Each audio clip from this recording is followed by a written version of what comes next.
Welcome back. We're here with Perry and Brian, and we're looking at evidence about how teams, management teams, top-level teams can have a good fight. Because one of the critical pieces that we will see and revisit over and over is that conflict is natural. Conflict exists. How you deal with it matters. Can you embrace it, or do you avoid it? Excellent teams, excellent individuals, excellent organizations are finding a way to embrace it and deal with conflict in a way that is not typically seen. It is task-oriented. It is not relationship-oriented. So what we're going to look here into this piece is how can management teams have a good fight? Like, what do we know about that? How can you potentially fight, have conflicts that don't result in this kind of personal acrimony that you will hate working with people? Mm-hmm. One of the things I found most interesting was talking about depersonalizing conflict and focusing on task or functional disagreements and relating it back to a larger problem in the organization. One of the things that I found really interesting about it was, and it's true in my own experience, is seeing people outside of work and relating to them outside of the business really helped people have better conflicts or more productive conflicts with inside the work setting. And I think a big driver for that is you see people in their human element that you did, and it helps depersonalize some of the conflict and focus on the facts. Great. Yeah. You had an experience in similar experience where I had one of my favorite CEOs I've ever worked for. We would, do our sprints, and our sprints get pretty intense.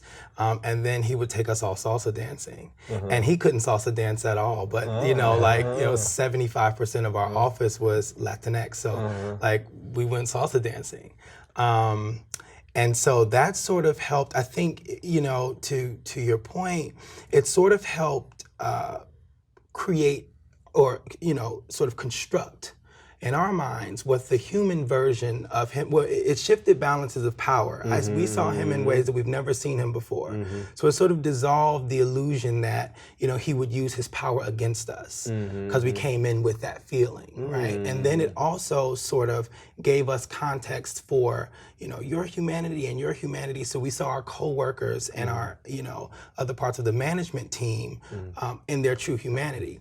But the residual effect of that is that in our meetings, when someone is making a point about a business decision, we can easily see that that's not their humanity because we saw it yesterday on the salsa dancing floor, right? So it allows me to create that distance and make the conflict that we're having about the business and not an interpersonal conflict.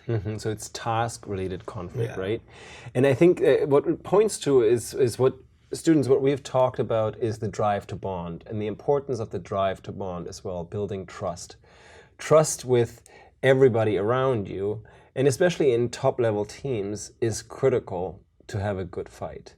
Now, how do you think you can establish trust? You're saying making it sort of creating an experience outside of work could help, right? And that's help for you, right? Yeah. What else? What else is there potentially? Yeah, it doesn't. You don't have to be beer drinking buddies with everybody on the team. I think it's important to do activities outside of your core work activities together. It doesn't necessarily have to be social, but to do anything that you're able to interact on something besides work, I think helps reinforce the human element there, and will help bond teams. I'm also sort of thinking about the concept of conflict itself, which is how this article opens, is renegotiating how we understand conflict, and specifically in terms of bonding. And I think about just, again, given that I have a background in psychology, Conflict is happens all throughout life. The process of birth is a conflictual one. It's a separating and a tearing from a source that you've grown used to. And so managing that conflict as a baby, working through that, being told no for the first time, and so we have a series of these, conflicts. But what happens psychologically is then that brings us closer to, we respect more the parent that tells us no, than the one who let us do whatever we wanted. It creates a closeness. And what I think is happening and what happens inside teams is that to experience conflict and to overcome it means that when I come to that space the next time, I'm going to trust even more. And then when we keep doing that over and over, I'm going to be filled with so much trust that I'm going to take risks that I normally would not take. I'm going to say things that I come up with ideas or share ideas that I normally would not share, because now I've experienced so many conflicts in this team that I know it's not going to result in whatever sort of fantasy I have of failure. Okay, so there's a way of reframing the notion of conflict, and that many people sort of are stuck in conflict at being something bad, right? And you want to avoid it. That's very unfortunate, right? In management teams, what happens oftentimes, if you avoid conflict, you make poorer decisions just because you have less information. And what it is important in terms of fighting is like how you fight, right? And it brings up this sport analogy. We love fighting, right? It's natural. We almost construct games almost all the time to fight, to sort of do something adversarial, because competing is part of who we are, and we'll like it, we get better at it. So when you reframe conflict as that, it's like it's a friendly competition, it's a game. It's like, oh, okay, you're trying this, you're trying that. Let me point out this, let me be devil's advocate. It's just a role I'm taking right now, like I'm a defender for this game or I'm an attacker for that game. But I'm going to play this role for now. And then you see me as playing a game in a sense like, oh, okay, you know what? I can play that game. And it's not something that is about me as whoever I conceive myself to be, but it's about us getting to be a better team. Us practicing conflict, as you were saying, practicing the way that we interact with each other, because that's part of being human, right? And whether that's part of a management team or that's part of a traditional team or it's part of life, this is a generic kind of skill that you can train by just shifting the mindset of what it means to be human and interacting and communicating and having an understanding of conflict, right? If you shift that, then maybe you can actually enjoy it. Yeah? Does that resonate with you in any way? It does, and an important element on top of that is to have a common purpose amongst your team to coalesce around and recognize that you're not adversarial with inside your own team. You guys are trying to better each other to accomplish the common goal. Right. And that's where purpose comes in again, right? And we talked about purpose and the importance of why, and that's a higher purpose, right? And so if you have that, then you can play that game. And it doesn't become the kind of game that's me against you, et cetera, et cetera. We have like a common goal that we want to achieve, like putting a man on the moon, right? It's like, okay, I'm part of that team. I want to be contributing the best way that I can. Even if I'm a janitor, I'm going to make this place nice and clean for everybody to work in so that they don't have to worry about that part, right? And so if teams adopting and management teams are adopting that kind of mindset that they have a higher purpose, then I think it becomes less personal in terms of the conflict that they're going to have or the kind of conversations that you're going to have. And maybe it's going to be seen in the spirit of we're all in it together. Does that make any sense? Yeah, I'm sort of on the personal piece, the less personal piece. I think what would keep someone from sharing an idea is that it is the projection of personal harm. But I can consider a space where, or I can make room for a space where maybe I am personally conflicted, right? And thinking about the concept of conflict, I'm sort of reflecting on, so if I normalize that conflict is a thing and that we can experience it and that in fact it's healthy, then it stimulates my personal sort of critical thinking capacity. I'll go into a situation like, the answer is definitely A. Wait, but B looks good too. And so I normalize it by even arguing with myself.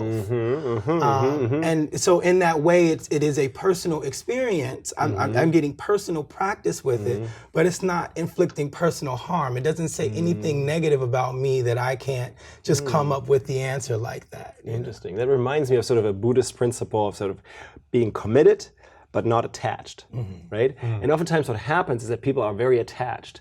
And that's where students, the advocacy model comes in again. Is people are very attached to their perspective. And oftentimes too much so that they are just in there to wanting to share their perspective, not really listening to anything else. And oftentimes that creates conflict, is because I'm advocating for something, somebody else is advocating for something, and nobody is really listening, right? And then when you're saying, yes, you're sort of internalizing this way of conflict and seeing it as a positive, as a healthy thing, that's sort of this inquiry mode, right? And students, we were talking about the inquiry mode as one that is unnatural. It needs to be learned, practiced, reinforced, but it's helpful on many levels. On the individual level for growth, it is helpful at the team level as we're exploring, and at the organizational level as well. Because what it does, in some way, it allows conflict to be fruitful, right? And people can fight, quote unquote. They can learn, they can share, and there's potentially certain psychological safety as a result. They feel trust, they feel like they can have and pursue a higher purpose, and that's joyful. In many ways, people enjoy that, right? And that's where the source of being like fully alive may come from. And teams that do this well, CEO teams, top management teams, or any type of team that sparks this kind of deeper level of joy, they typically outperform others. Why wouldn't they, right? Because they're much more fundamentally engaged in life and are able to see many different things that other people might not see if they're stuck in the advocacy mode. If they're just trying to say, I know it, I'm better, my product, my solution is the one that everybody needs to adopt, and I'm being seen as this leader, top manager, that is very, very powerful because I know the answers, right?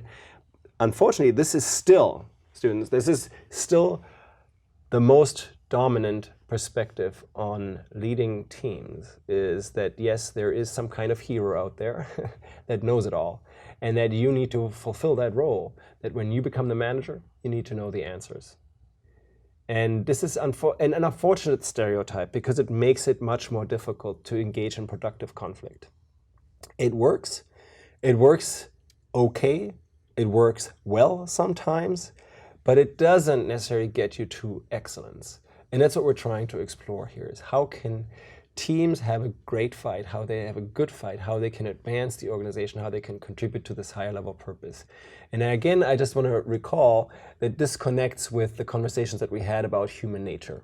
What do we share all as human beings is that we have this drive to acquire, we want to be successful, we have the drive to bond, we want to trust people, and we need to trust people. We want to have a higher purpose, the drive to comprehend. We want to understand why we're doing what we're doing.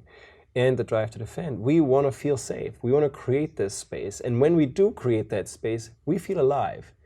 We feel like we are fully human. We bring our best self to the table, to the conversation. And so I want you to make these connections and understand how critical it is, the way that we think about ourselves and how we view success on a personal level and the team level and the organizational level.